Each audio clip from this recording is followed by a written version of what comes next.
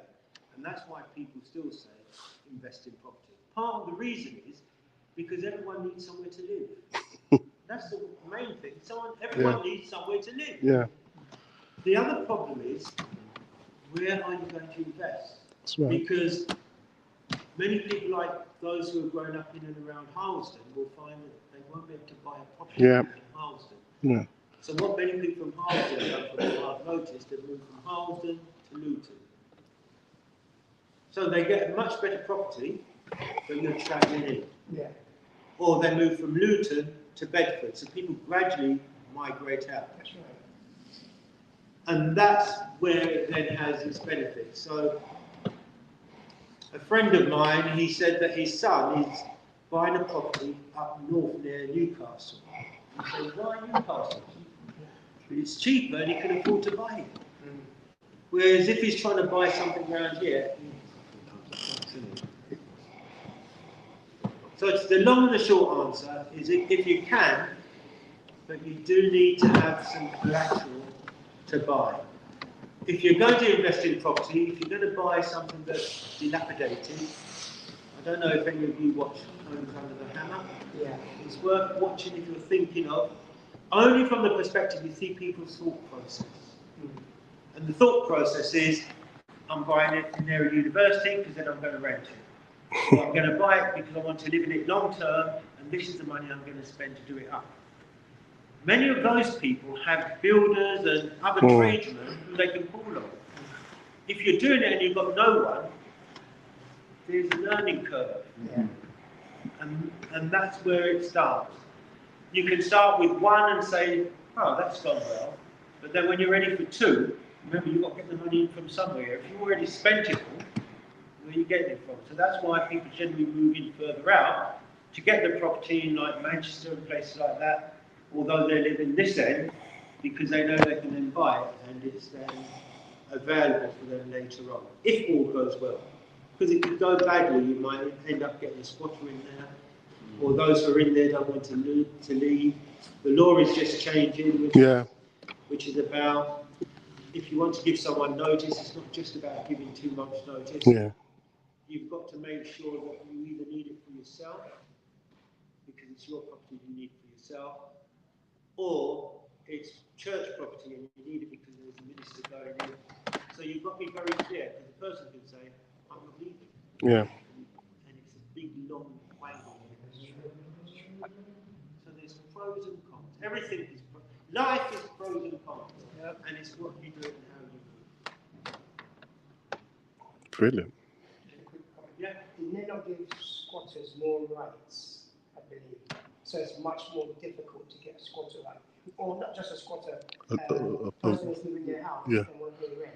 Yeah. So they give them a lot more rights, so it's much more harder. Well, it's harder, but if they're paying the rent, it's even harder. Yeah. If they're not paying, and you can prove they're not paying, then that's an easier thing. But remember, it's not just about telling them to get out, because they may say, I'm not going.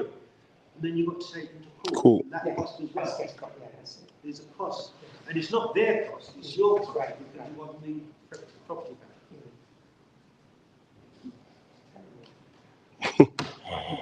Okay. But don't give up. If you know what you want to do, as we started off the day, make sure you know why you want to do it. Because if you know why, you're working in the right direction. You might want to get from here to the end of the door. And sometimes you've got to go this way, and then you've got to go that way, and then you're coming back. But you know where you're going. If you know where you're going, you will know where you're going. Right. Thank you. Thank you.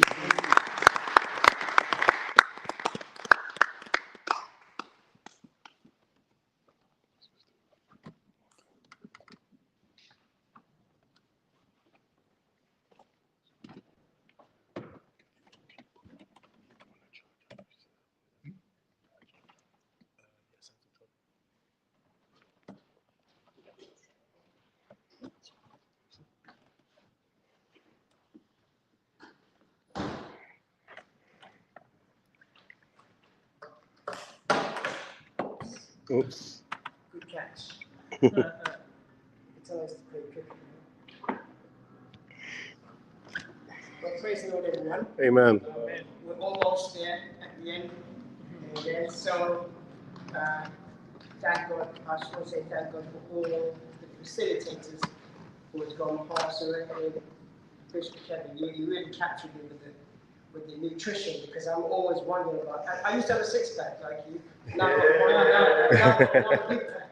That's it. I've got, six anymore, but it's very important, and I struggle because I have certain conditions, but I don't claim it. I try to work my diet, so I'm always interested to hear you talk. The input that mentor all stuff with men as well, very serious. I counted too many men who are contemplating suicide, and that's in the church. Yeah, when someone's in the church and they contemplate suicide, that's a serious deal. Yeah. So all of these discussions that we've had, they are on finance, deep, very deep. I never used to